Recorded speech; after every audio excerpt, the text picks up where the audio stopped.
नमस्कार, good news today में स्वागत है आप सभी का। मैं हूं आपके साथ शगुफ्ता साहिल देव। शुरुआत 17वीं लोकसभा में प्रधानमंत्री मोदी के आखिरी भाषण से। इस दौरान संसद में राम नाम की गूंज सुनाई दी। प्रधानमंत्री ने राम मंदिर प्रस्ताव पारित होने पर सांसदों के रुख की तारीफ की। साथ ही उन्होंने इस कार्यकाल के दौरान लिए गए अहम फैसलों की भी जमकर तारीफ की। पीएम मोदी ने कहा कि मौजूदा सत्र में संसद ने उन कानूनों को पारित किया जिनका देश को सदियों से इंतजार था। मोदी ने धारा 370 खत्म करने, आतंकवाद के खात्मे, 3 तलाक की कुप्रथा खत्म करने और नारी शक्ति वंदन अधिनियम को भी ऐतिहासिक कदम बताया है। आज राम मंदिर को लेकर के इस सदन ने जो प्रस्ताव पारित किया है, वे देश की भावी पीढ़ी को इस देश के मूल्यों पर गर्व करने की संवैधानिक शक्ति देगा। ये सही है कि हर किसी में ये सामर्थ्य नहीं होता है कि ऐसी चीजों में तो कोई हिम्मत दिखाते हैं, कुछ लोग मैदान छोड़ के भाग जाते हैं, लेकिन फिर भी भविष्य के रिकॉर्ड को देखेंगे तो आज जो व्याख्यान वो हुए हैं, जो बातें रखी गई हैं, उसमें संवेदना भी है, संकल्प भी है, सहानुभूति भी है और सबका साथ सबका विकास के मंत्र को आगे बढ़ाने का उसमें तत्व। जो भी नई व्यवस्थाएं करनी पड़ी आपने उसको किया, देश के काम को रुकने नहीं दिया, सदन की गरिमा भी बनी रहे और देश के आवश्यक कामों को जो गति देनी चाहिए वो गति भी बनी रहे और उस काम में सदन की जो भूमिका है वो रत्ती भर भी पीछे न रहे, इसको आपने बड़ी कुशलता के साथ संभाला। मैं आपका एक बात के लिए और अभिनंदन करना चाहूंगा कि नया सदन, इसकी भव्यता वगैरह तो है ही, लेकिन उसका प्रारंभ एक ऐसे काम से हुआ है जो भारत की मूलभूत मान्यताओं को बल देता है और वो नारी शक्ति वंदन अधिनियम। जब भी इस नए सदन की चर्चा होगी तो नारी शक्ति वंदन अधिनियम इसका जिक्र हो करके, यानी एक, और भले ही वो छोटा सत्र था लेकिन दूरगामी निर्णय करने वाला सत्र था। इस नए सदन की पवित्रता का एहसास उसी पल शुरू हो गया था जो हम लोगों को एक नई शक्ति देने वाला है और उसी का परिणाम है कि आने वाले समय में जब बहुत बड़ी मात्रा में यहाँ हमारी माताएं बहनें बैठी होगी, देश गौरव की अनुभूति होगी। और चलिए अब बात अयोध्या में आस्था के उत्सव की कर लेते हैं। आज बड़ी तादाद में भक्तों ने रामलला के दर्शन किए। प्रयागराज में माघ मेला चल रहा है। कल मौनी अमावस्या थी और तीसरा शाही स्नान भी। कल संगम में पवित्र डुबकी लगाकर आज भक्तों ने रामनगरी का रुख किया और अयोध्या में भक्ति और आस्था का समंदर उमड़ पड़ा।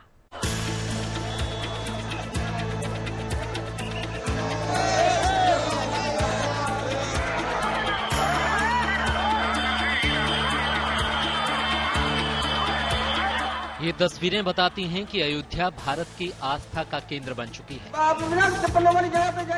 देश के कोने कोने से भक्त रामलला के दर्शन के लिए पहुंच रहे हैं।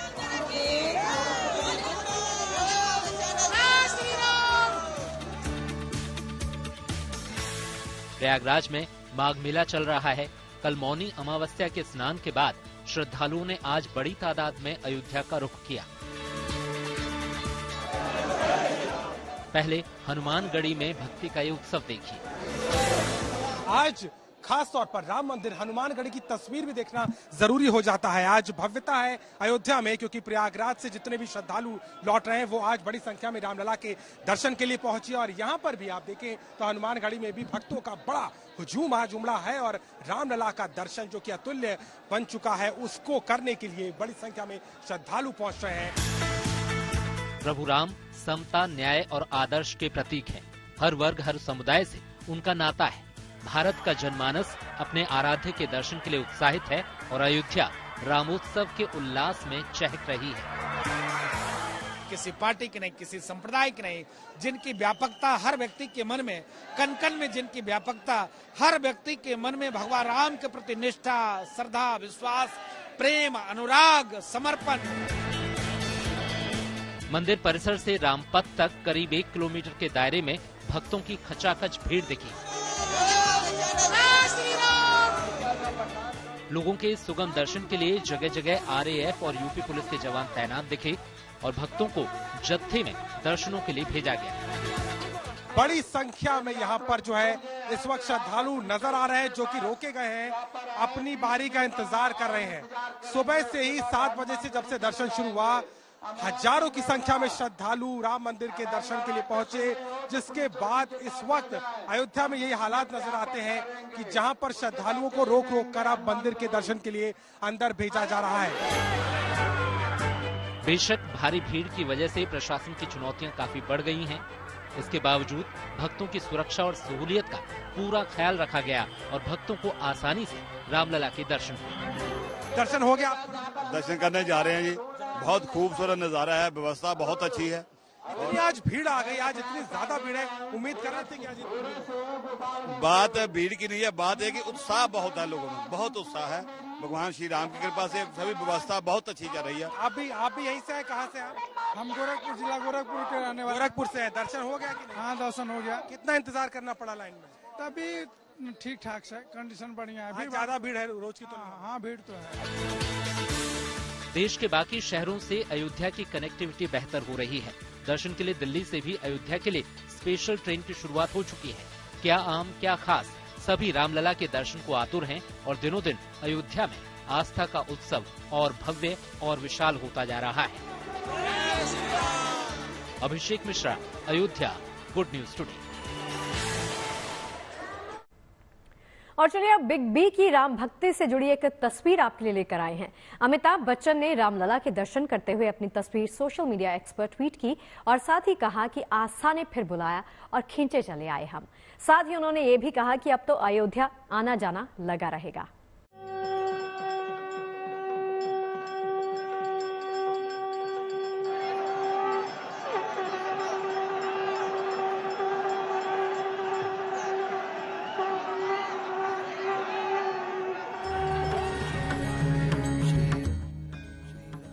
प्राण प्रतिष्ठा महोत्सव के बाद एक बार फिर सुपरस्टार अमिताभ बच्चन कल रामलला के दर्शन के लिए पहुंचे। बिग बी ने सोशल मीडिया प्लेटफॉर्म एक्स पर अपनी तस्वीर आज पोस्ट की और रामलला से भेंट का उत्साह जाहिर किया। इस तस्वीर के साथ अमिताभ ने लिखा, आस्था ने फिर बुलाया और खिंचे चले गए हम। जय श्री राम। भक्ति आस्था से जुड़ी यात्रा के दौरान जब बिग बी एक कार्यक्रम के दौरान लोगों से रूबरू हुए तो कहा कि छोरा गंगा किनारे वाला हूँ, जड़ें इसी पावन प्रदेश से जुड़ी। तो बाबूजी ने हमको एक बार छोटी सी एक चीज बताई थी। तो अवधि में क्योंकि हमारी पैदाइश हुई थी इलाहाबाद में, और उसके बाद हम दिल्ली रहे, कलकत्ता रहे, मुंबई में रहे। तो उन्होंने कहा कहाँ आपका ताल्लुक है? उत्तर प्रदेश से। तो वो कहते थे कि हाथी घूमे गांव गांव, जेकर हाथी होकर नाव। तो ये सच है कि हम इलाहाबाद में रहे, कलकत्ता में रहे, दिल्ली में रहे, मुंबई में रहे, लेकिन जहां कहीं भी रहे कहला गए छोरा गंगा किनारे वाला। इस मौके पर अमिताभ ने ये भी दोहराया कि अब अयोध्या में आना जाना लगा रहेगा। और ऐसा मेरा मानना है कि अयोध्या आना जाना जो है वो अब लगा रहेगा निरंतर। प्राण प्रतिष्ठा महोत्सव के बाद से अयोध्या के नव्य और भव्य राम मंदिर में रामलला के दर्शन के लिए सेलिब्रिटीज का आना जाना लगा हुआ है। अयोध्या का राम मंदिर पूरे देश के आकर्षण का केंद्र बिंदु बन चुका है। यही वजह है कि आम श्रद्धालु हो या सुपरस्टार, हर किसी की चाह श्री राम की एक झलक पाने की है।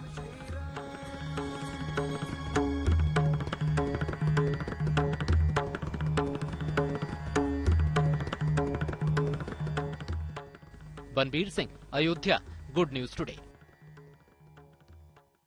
अयोध्या में रामलला के दर्शन के लिए लगातार श्रद्धालुओं का सैलाब उमड़ रहा है, तो वहीं कानपुर में एक खास बात देखने को मिल रही है। कानपुर के पोस्ट ऑफिस में रामायण और रामकथा से जुड़े डाक टिकटों की खूब बिक्री हो रही है। ईमेल और इंटरनेट आधारित मैसेजिंग सेवाओं के जमाने में डाक टिकटों के प्रति लोगों के रुझान के पीछे रामलला के प्रति लोगों की आस्था भी साफ देखी जा सकती है।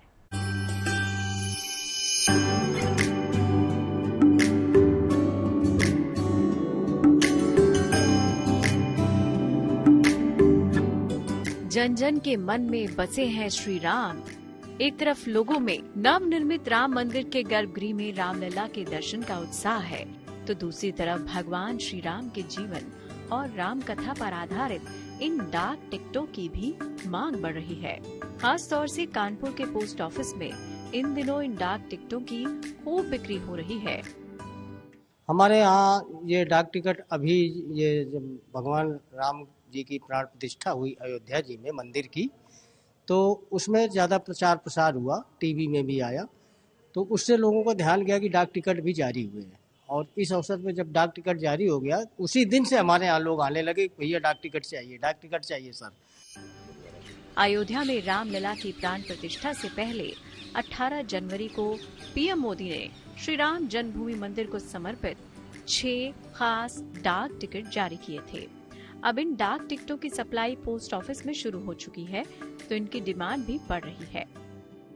बहुत ही आकर्षक स्वरूप है इसका, राम जन्मभूमि जो टिकट जारी हुआ है, और इसी वजह से इतने यहाँ पर लोग आ रहे हैं। उनकी आस्था है ना, कि मतलब हम उनको उसके साथ में और भी टिकटें हैं, वो भी हम ले जाते हैं, जो पूर्व में जारी हो चुकी हैं रामायण से संबंधित, वो भी यहाँ पे ले जाते हैं और बहुत खुशी खुशी ले जाते हैं सब।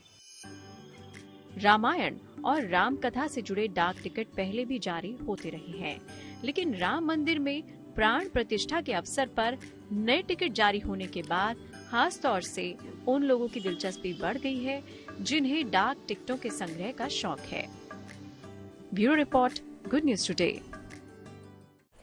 आज बात सुरक्षा की। यूपी विधानसभा के बजट सत्र में उत्तर प्रदेश लिफ्ट और एस्केलेटर एक्ट 2024 ध्वनि मत से पारित हो गया। बीते दिनों लिफ्ट में हादसों की तादाद बढ़ने के बाद यूपी में इसे लेकर ठोस कानून की मांग होती रही है। अब ये विधेयक विधान परिषद में जाएगा। लिफ्ट और एस्केलेटर एक्ट में कड़े प्रावधान किए गए हैं, जिसके तहत अब बिना रजिस्ट्रेशन के लिफ्ट का संचालन नहीं होगा। पहले से लगी लिफ्ट एस्केलेटर के लिए 6 महीने की समय सीमा में आवेदन करना जरूरी होगा। दुर्घटना की स्थिति में एएमसी यानी एनुअल मेंटेनेंस करने वाली कंपनी या एजेंसी की जिम्मेदारी होगी। साथ ही पीड़ितों को इंश्योरेंस का लाभ भी मिल सकेगा। लिफ्ट और एस्केलेटर एक्ट के अनुसार साल में 2 बार मॉक ड्रिल करना जरूरी होगा। तय नियम के अनुसार लिफ्ट में सुरक्षा के उपकरण लगाना जरूरी होगा। इसके लिए 30 महीने का वक्त मिलेगा। साथ ही लिफ्ट में सर्विस की लॉग बुक रखना भी जरूरी होगा। लिफ्ट के रखरखाव और संचालन में खामी पाए जाने पर लिफ्ट के मालिक पर जुर्माना भी लगाया जा सकता है।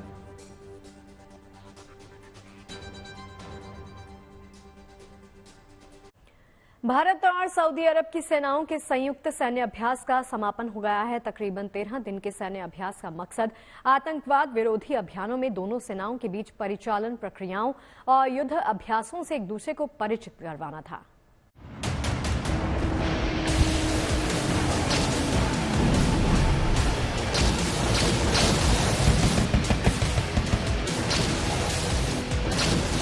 राजस्थान के रेगिस्तानी रण क्षेत्र में जमीन से आसमान तक ये कोई जंग का माहौल नहीं है, ये तो सेना के युद्ध कौशल की अनूठी नुमाइश है।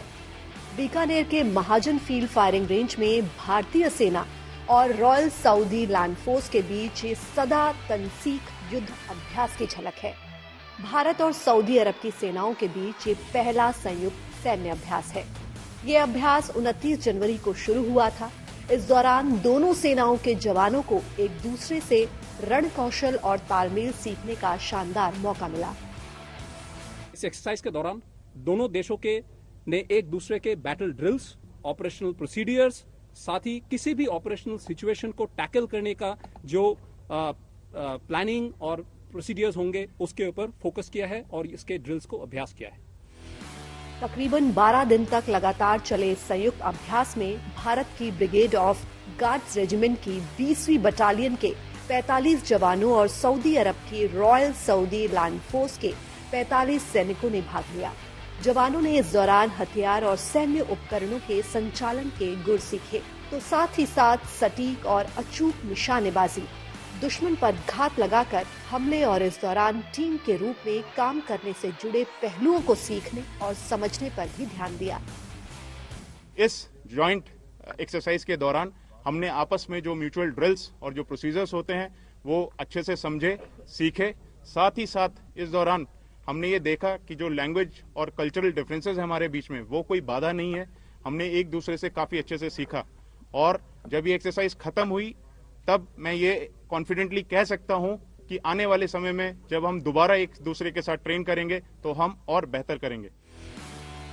अभ्यास के दौरान दोनों सेनाओं की टुकड़ियों ने आपस में मिलकर अस्थायी ऑपरेटिंग बेस बनाने के साथ साथ खुफिया निगरानी और टोही ग्रिड और एक मोबाइल वाहन चेक पोस्ट स्थापित करने के कौशल सीखे। वहीं दुश्मनों को घेरकर तलाशी अभियान चलाने, हेलीबॉर्न ऑपरेशन और हाउस इंटरवेंशन जैसी कार्रवाई को अंजाम देने की भी प्रैक्टिस की गई। इस 13 दिन के एक्सरसाइज के भीतर हमने अलग अलग ऑपरेटिंग प्रोसीजर्स का अभ्यास किया और integrated platoon battle operations conduct किए। इस एक्सरसाइज के दौरान अच्छी कमराडरी को इनिशिएट किया गया और इसके अलावा हमें मौका मिला कि हम सऊदी अरेबिया लैंड फोर्सेस के जवानों को जाने और उन्हें भी हमारा कल्चर शेयर करें। भारत और सऊदी अरब की सेनाओं के बीच संयुक्त अभ्यास का मकसद दोनों नेताओं के बीच आपसी सहयोग, युद्ध रणनीति, तकनीक और कामकाज के तौर तरीकों की अपनी कार्य प्रणालियों को साझा करना था। ये अभ्यास 2 चरणों में आयोजित किया गया। पहले चरण में युद्ध अभ्यास और सामरिक प्रशिक्षण हुआ, जबकि दूसरे चरण में शारीरिक कसरत और तकनीकी जानकारी आपस में साझा की गई। इस दौरान रिफ्लेक्स शूटिंग का अभ्यास हुआ। साथ ही साथ दोनों सेनाओं ने संयुक्त आतंकवाद विरोधी अभियानों को अंजाम देने की रणनीति की भी तैयारी की। इस प्रशिक्षण के दौरान हमें एक दूसरे के हथियार, संगठन और उपकरणों के बारे में समझने में मदद मिली, बल्कि इन ऑपरेशनों को संचालित करते समय एक दूसरे के सर्वोत्तम प्रथाओं को समझने में भी मदद मिली। भारत और सऊदी अरब के बीच हाल के दिनों में राजनयिक संबंध बढ़े हैं। वहीं सैन्य अभ्यास से दोनों सेनाओं की टुकड़ियों को भी मिलजुल कर ऑपरेशन से आपसी तालमेल बढ़ाने का मौका मिला है, ताकि दोनों देशों की सेनाएं बड़े पैमाने पर आतंकवाद और पायरेसी जैसे खतरों के खिलाफ मुहिम छेड़ सके। इससे दोनों देशों के बीच रक्षा सहयोग और द्विपक्षीय संबंधों को आगे बढ़ाने में भी मदद मिलेगी। मंजीत नेगी के साथ bureau report, Mahajan range, Bikaner, good news today. और चलिए बात सेहत की, जो आपके और हमारे लिए बहुत मायने रखती है। मुंबई के एक स्कूल में दरअसल बच्चों के लिए हेल्दी हैबिट क्लास शुरू की गई है। इस क्लास में बच्चों को खान पान से जुड़ी तमाम जानकारियां भी दी जा रही हैं। इस सेशन में बच्चों को ये भी बताया जा रहा है कि किस तरह से खान पान से स्वास्थ्य ठीक रहता है। स्वास्थ्य को लेकर बच्चों के लिए एक प्रोग्राम इंट्रोड्यूस किया गया है। यहाँ पर रामेश्वर इंग्लिश मीडियम स्कूल में मुंबई के सेंटा क्रूज इलाके में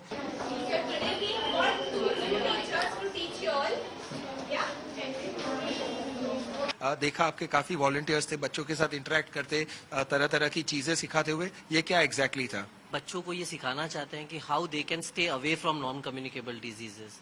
इसके लिए एक्सट्रीमली इम्पोर्टेंट है कि बच्चे यंग एज में, which is the middle school, which is between 10 to 13 year of age, बच्चों को सिखाया जाता है कि क्या हेल्दी चीजें वो अपने रूटीन में लाएं, क्या अच्छा पोषक खाना वो खाएं, किस तरीके की एक्सरसाइज वो करें, ताकि वो इन सब चीजों से दूर रहें। कैसा लगता है ये इनिशिएटिव के बारे में? आप क्या महसूस करते हैं कि बच्चों को ये सारी चीजें जो आज के समय में सीखनी चाहिए, वो एक बाहर से एक ऑर्गेनाइजेशन आ रहा है और आपके लिए क्लासेस और ऐसे लेक्चर्स ले रहे हैं? अभी अगर हम लोग बात करें, हम एक स्लम एरिया से बिलोंग करते हैं। इस स्लम एरिया में after lockdown, after corona period, बच्चों में हेल्दी हैबिट्स को प्रमोट करना जहाँ तक टीचर्स कर रहे थे, उस हद तक ये टीम अबॉर्ड की टीम आके जो कर रही है, बच्चे खुद से समझ रहे हैं, उनको जाके वो खुद प्रैक्टिस कर रहे हैं। ये व्हाइट बोर्ड देख रहे हैं, यहाँ पर भी प्रोजेक्टर लगाया गया था और तरह तरह की स्लाइड्स बच्चों को दिखाई गई थी। ये क्लासरूम में हम मौजूद हैं। इसके अलावा और 3 ऐसे क्लासरूम्स हैं जहाँ पर बच्चों को आज इम्पैक्ट किया था। तकरीबन 200 बच्चे आज के ट्रेनिंग सेशन का मॉड्यूल में मौजूद थे और हेल्दी लाइफस्टाइल, ईटिंग हैबिट्स और सारी चीजें जैसे कि नॉन कम्युनिकेबल डिजीजेस जो आज की तादाद में बहुत भारी मात्रा में बढ़ रही है, उसका एक एजुकेटिव सेशन लेकर इनको एक बेटर और हेल्दियर सिटीजन्स ऑफ टुमारो बनने का प्रयास। कैमरामैन महेश मोरे के साथ देव कोटक। और चलिए हमारी इस खास पेशकश पे फिलहाल के लिए इतना ही, लेकिन अच्छी खबरें और पॉजिटिव खबरें आपके लाते रहेंगे। आप देखते रहिए गुड न्यूज टुडे। नमस्कार।